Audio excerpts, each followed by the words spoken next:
शैतान एक ऐसा स्मार्ट विरोधी है जो परछाइयों में छिपता है और आपको कन्विंस भी कर लेगा कि वह तो वहां पर है ही नहीं। और शैतान ने बड़े प्रभावित तरीके से बड़े लोगों को मना लिया है जो ये मानते हैं कि शैतान तो है ही नहीं। ऐसा क्यों? क्योंकि सबसे भयानक दुश्मन वही है जिसे हम देख नहीं पाते हैं और जिसके ऊपर हम विश्वास भी नहीं करते हैं कि वह है भी कि नहीं। और यही कारण है कि हर रोज बहुत ज्यादा मात्रा में लोग परमेश्वर से दूर जा रहे हैं और अंधकार के राज्य में प्रवेश कर रहे हैं। और लोग अनंत जीवन के बारे में भी नहीं सोचते हैं और यहां तक कि परमेश्वर का मजाक उड़ा रहे हैं। और ये सब उनके सामने कर रहे हैं जो परमेश्वर पर विश्वास करते हैं और प्रभु यीशु को अपना उद्धारकर्ता मानते हैं। और बाइबल में तो ऐसे पहले ही लिखा था कि यीशु के आने से पहले ऐसे लोग आएंगे। शैतान ने अपने चालाकियों से भरे स्वभाव से इस सारी दुनिया को कन्विंस कर लिया है कि वह तो यहाँ पर है ही नहीं, जिसकी वजह से ये संसार उसके धोखे का बड़ी आसानी से शिकार बन जाता है। और मेरे हिसाब से शैतान का सबसे बड़ा झूठ जो उसने बुना है वो ये है कि शैतान तो रियल नहीं है, वह असल में है ही नहीं। लेकिन हम विश्वासी इस धोखे का शिकार नहीं होंगे क्योंकि हम जानते हैं कि वह रियल है। इसलिए क्योंकि हमने यीशु मसीह की असलियत को जाना है अपने जीवन में कई प्रकार के अनुभवों से। अब हम परमेश्वर के राज्य में हैं और हम उसकी संतान बन चुके हैं। अब जबकि हम जानते हैं कि शैतान रियल है तो वह इस झूठ के साथ हमारा शिकार नहीं कर सकता है। तो वह कौन सा बड़ा झूठ है जिसके साथ शैतान हमारे ऊपर हमला करने के लिए हमारे सामने आ सकता है? तो उस झूठ को पहचानने से पहले चलिए हम देखते हैं कि क्या हुआ था जब शैतान ने यीशु का सामना किया था और देखते हैं कि इस एनकाउंटर से हम क्या सीखते हैं। तो यूहन्ना से बपतिस्मा लेने के बाद पवित्र आत्मा उस पर ठहरा और प्रभु यीशु उजाड़ में गए जहां पर उन्होंने उपवास किया। और इसी बीच शैतान ने उसे परखने की कोशिश करी और इसी दरमियान शैतान को पता चला कि ये उसके बस की बात नहीं है, क्योंकि जब भी शैतान उसके साथ झूठ बोलने की कोशिश करते तो प्रभु यीशु वचन की सच्चाई के साथ उसे जवाब देते थे। और आखिरकार शैतान प्रभु यीशु को अकेला छोड़कर चला गया। इसलिए जब शैतान मुझे और आपको गुमराह करने के लिए आएगा तो उसके पास बहुत सारे झूठ होंगे। देखिए, प्रभु यीशु बिल्कुल संपूर्ण थे, उन्होंने कभी कोई गुनाह नहीं किया, कभी कोई गलती नहीं की। इसलिए जब शैतान यीशु के पास आया तो शैतान के पास कुछ ज्यादा नहीं था जिसके साथ वह प्रभु यीशु को हरा सके, क्योंकि प्रभु यीशु मसीह बिल्कुल परफेक्ट थे। लेकिन हम तो अक्सर गलतियां करते हैं, हम तो पाप करते हैं, हम ऐसे कार्य करते हैं जिनके ऊपर बाद में हमें गिल्टी फील होती है। और इसलिए जब शैतान हमारे सामने आएगा तो आपको क्या लगता है कि वह किस चीज के साथ हमारे ऊपर हमला करेगा? आपने शायद अंदाजा लगा लिया होगा, हमारी गलतियां, हमारे गुनाह और हमारी कमियां, यही तो वह करता है। अब जबकि आप परमेश्वर के राज्य का एक हिस्सा बन चुके हैं, परमेश्वर की संतान बन चुके हैं, परमेश्वर के राजदूत जिन्हें परमेश्वर अपने राज्य को बढ़ाने के लिए इस्तेमाल करेगा, इस कारण आप अंधकार के राज्य के लिए एक बहुत बड़ा खतरा बन चुके हैं। जब आप अंधकार से जग उठे, जब आपने सच्चाई को जान लिया, जब आपने रोशनी को देख लिया, अब आप शैतान के राज्य को गिराने के लिए तैयार हैं और आप दूसरों को भी तैयार करेंगे। और ये शैतान इसे सहन नहीं कर सकता, तो वह आपको नाश करना चाहता है। वह जानता है कि वह पाप के आनंद से आपको नाश नहीं कर सकता है, क्योंकि आप सचेत हैं, आप सच्चाई को जान गए हैं। इसलिए अब आपके मकसद को विनाश करने के लिए शैतान के पास सिर्फ एक ही रास्ता है जिसकी वह कोशिश कर सकता है। वह ये कोशिश करेगा कि आपको उलझनों में डाल दे, आपको इतना निराश कर दे कि आप इस विश्वास को भी खो दें कि परमेश्वर आपको इस्तेमाल कर सकते हैं।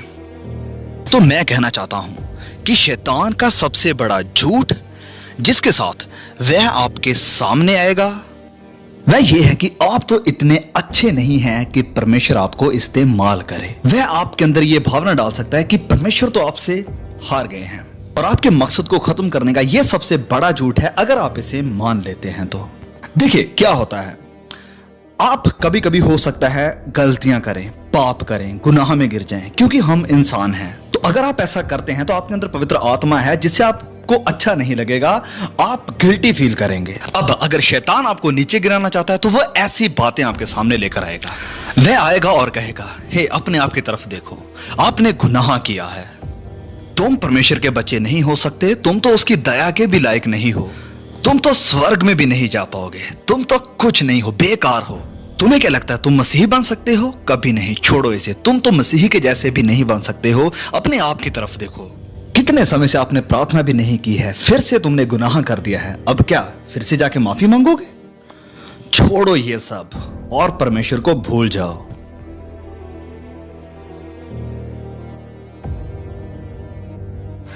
अब जब मैं ये सारी बातें कर रहा था, आप शायद कहेंगे कि ये तो सुना सुना लग रहा है।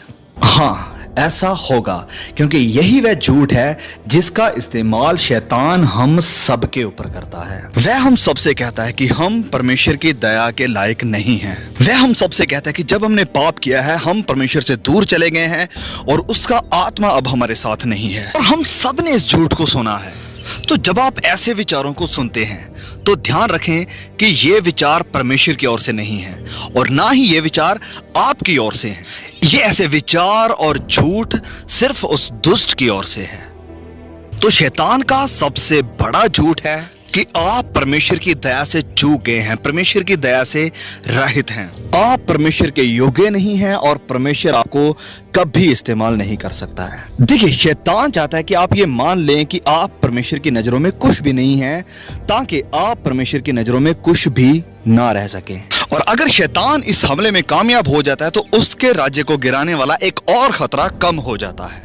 तो अगर आप इस झूठ को मान लेते हैं कि आप परमेश्वर की नजरों में कुछ नहीं है, तो आपके अंदर वो विश्वास भी नहीं रहेगा जिसके द्वारा पवित्र आत्मा आपको इस्तेमाल कर सकता है अपने राज्य को बढ़ाने के लिए। लेकिन हम ऐसा नहीं होने देंगे। तो अगर आप ऐसे शैतानी हमले में हैं तो आप क्या करोगे? आप क्या करोगे कि आप शैतान के झूठ का शिकार ना बने? तो चलिए देखते हैं कि हमारे रोल मॉडल, हमारे चैंपियन प्रभु यीशु ने क्या किया था। आइए देखते हैं कि उसने विरोधी को कैसे जवाब दिया, कैसे उसका सामना किया था।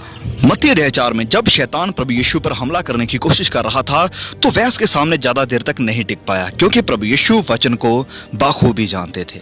जब शैतान ने कोशिश करी कि प्रभु यीशु अपना उपवास तोड़े, तो प्रभु यीशु ने वचन का इस्तेमाल करते हुए कहा कि इंसान सिर्फ रोटी के साथ ही जीवित नहीं रहता है। जब शैतान ने प्रभु यीशु को कहा कि वह अपने आप को ऊंचाई से नीचे गिरा दे, तो प्रभु यीशु ने वचन से जवाब दिया कि तू अपने परमेश्वर की परीक्षा ना करना। तो हम यहाँ सीखते हैं कि हर बात जिसे शैतान प्रभु यीशु के सामने लेकर आया, प्रभु यीशु ने वचन की सच्चाई के साथ हर उस बात का खंडन किया। और मुझे और आपको भी बिल्कुल ऐसा ही करना पड़ेगा, क्योंकि ये होने वाला है। हम इंसान हैं, हम गलती करेंगे, इधर उधर हमारा पैर फिसल जाएगा और शैतान हमारे ऊपर दोष लगाने की कोशिश करेगा। क्योंकि इसीलिए तो प्रकाशित वाक्य 12 में लिखा है कि शैतान मसीह में हमारे भाई बहनों पर दोष लगाता है। देखा, वह आपके ऊपर दोष लगाता है। जब आप फिसलते हैं तो वह आपको और गिराना चाहता है ताकि आप उठ ना पाए।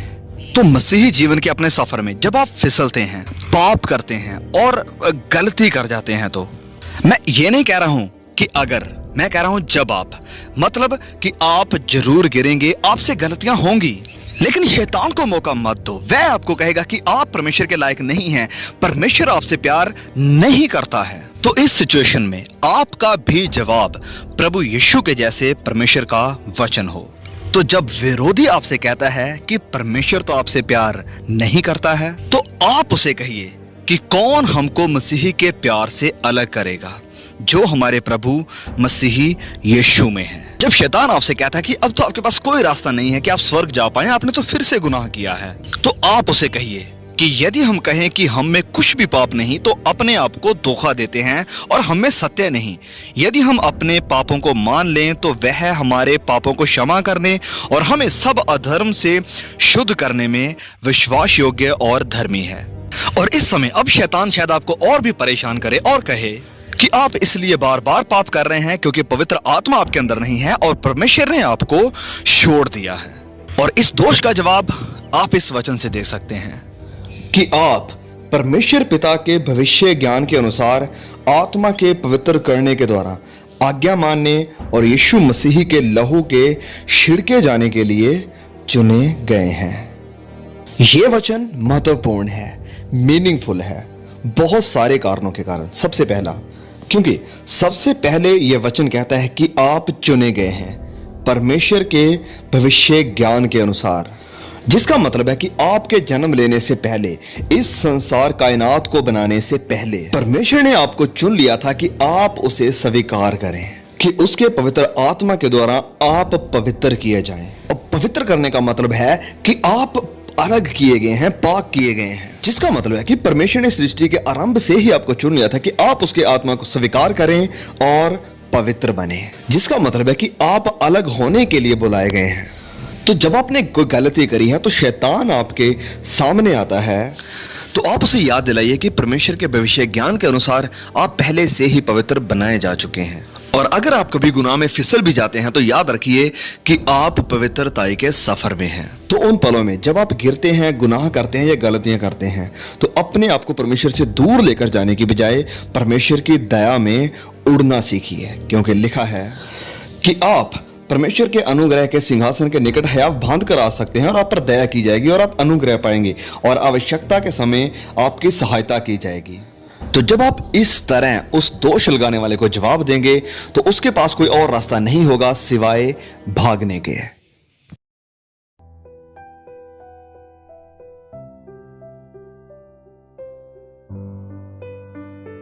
तो आप देख रहे हैं कि यह सचमुच कितना महत्वपूर्ण विषय है, क्योंकि मैं जानता हूं बहुत से ऐसे लोग हैं जो फिसल जाते हैं, गुनाह करते हैं, गलतियां करते हैं और संदेह करते हैं कि क्या सच में उनके अंदर पवित्र आत्मा है। ये वह लोग नहीं है जो पाप से भरा हुआ जीवन गुजारते हैं, वरन ये वह लोग हैं जो परमेश्वर की इच्छा पर चलना चाहते हैं। और जब कभी वह गुनाह करते गिर जाते हैं और फिर वह शर्मिंदा होते हैं, चिंतित होते हैं, फिक्र करते हैं और सोचते हैं कि क्या सच में मेरे अंदर पवित्र आत्मा है कि नहीं है। और आप जिस वीडियो को देख रहे हैं, हो सकता है आप भी इन्हीं में से कोई एक हो कि क्या परमेश्वर ने मुझे छोड़ दिया है, क्या अब मैं उसे खुश कर सकता हूं। तो अगर आप सोच रहे हैं कि क्या आपके अंदर पवित्र आत्मा है और अगर आप इस बात को लेकर चिंता में हैं कि आपने फिर गुनाह किया, हो सकता है आप स्वर्ग ना जा पाए, तो मैं आपसे कहना चाहता हूं कि अगर आप इस बात को लेकर चिंता में हैं या आपके अंदर यह सवाल है, तो मैं आपको बताना चाहता हूं मेरे भाई मेरी बहन कि हाँ पवित्र आत्मा अभी भी आपके अंदर काम कर रहा है। अब मैं ये सब कैसे जानता हूं? क्योंकि अगर पवित्र आत्मा ने आपको छोड़ दिया है तो आप अपने गुनाहों को लेकर कभी भी चिंता में नहीं होंगे, आपको इस बात की फिक्र ही नहीं होगी। अगर पवित्र आत्मा ने आपको छोड़ दिया होता तो आप कहेंगे कि प्रभु यीशु को छोड़ो, आप फिर से क्लब में जाएंगे, बुरे लोगों की संगति में बैठेंगे, नशा करना शुरू कर देंगे और आप ऐसा जीवन जिएंगे और आपको बुरा भी नहीं लगेगा। तो जब आप गुनाह करते हैं और अगर आप दुखी होते हैं, परेशान होते हैं, फिक्रमंद होते हैं, तो इसका यह साफ सबूत है कि पवित्र आत्मा आपके अंदर है, जो अंदर से आपको कन्विक्ट कर रहा है, आपको मोल्ड कर रहा है, आपको प्रभु यीशु मसीह के जैसे बना रहा है। तो याद रखिए, इस जिंदगी में यह मुश्किल है क्योंकि हमारे पास एक शरीर है जो बुराई की तरफ भागता है और हम ऐसे एक संसार में रहते हैं जो गुनाह के साथ भरा हुआ है। लेकिन परमेश्वर जानते हैं, वह हमारे संघर्ष को भी जानते हैं। इसीलिए प्रभु यीशु को संपूर्ण जीवन जीना पड़ा और आपके लिए सलीब पर कुर्बान होना पड़ा, ताकि आपको अपने पवित्र लहू से कवर कर सके। और जब परमेश्वर आपको आपके बुरे वक्त में देखे तो वह आपको नहीं वरन प्रभु यीशु की धार्मिकता को देख सके, क्योंकि वह जानता था कि आपको इसकी जरूरत है। क्योंकि अगर आप खुद संपूर्ण हो सकते तो आपको एक संपूर्ण उद्धारकर्ता की जरूरत नहीं थी। तो हाँ, मैं जानता हूं कि हम दुखी होते हैं जब हम परमेश्वर को दुखी करते हैं, यह हम सबके साथ होता है। तो मेरे दोस्त, हिम्मत ना हारें, क्योंकि पवित्रताई का सफर एक लाइफ लॉन्ग प्रक्रिया है प्रभु यीशु के जैसा बनने के लिए। तो अपनी दौड़ को जारी रखें, परमेश्वर के पीछे चलते रहें और पाप का, गुनाह का अपनी पूरी ताकत के साथ सामना करें और अपने संघर्ष को जारी रखें, क्योंकि आप अकेले नहीं हैं। और अगर शैतान आपके सामने आता है तो आप उसे याद दिलाइए कि आप क्या हैं, आप क्या होने के लिए बुलाए गए हैं और आपका अंत गुनाह नहीं है वरन आपका अंत पवित्रताई है, क्योंकि प्रभु यीशु आपसे प्यार करते हैं और कोई भी आपको उसके प्यार से अलग नहीं कर सकता।